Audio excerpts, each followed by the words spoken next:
Hello, Heather Hoffman here to share a card that I put together using some gorgeous pattern paper from Reverse Confetti and no stamps, just some of the First Confetti cuts. So I start off with the newest 6x6 paper pad called Forever My Love. I love the color scheme.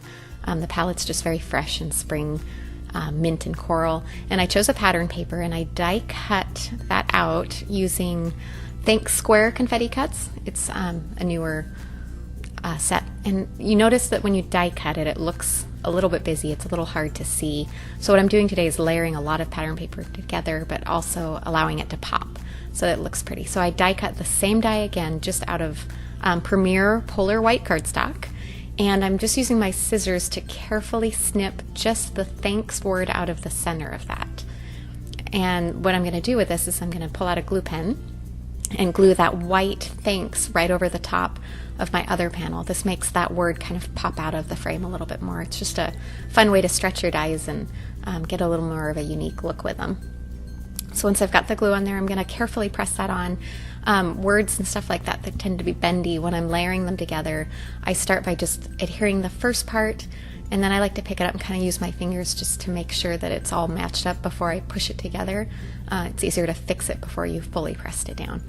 Now that it's firmly on there, I want to add a different pattern paper for the back, so I pulled a small mint pattern off of the same paper pad, and I'm using my paper trimmer just to trim it down to about the right size to fit behind.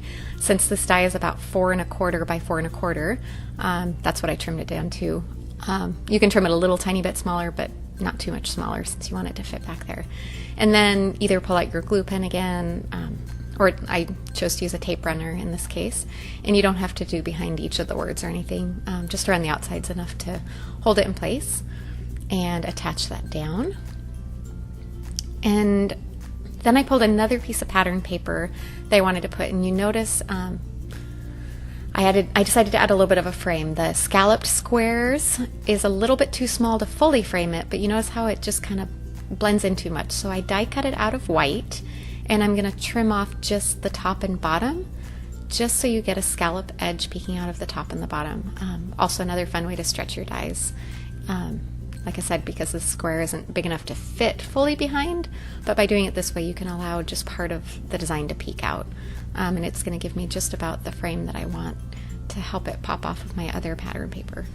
Sometimes just a little thin border of white or black is enough to provide a division that separates, and in this case I wanted to make it a little more fun with the scallop design.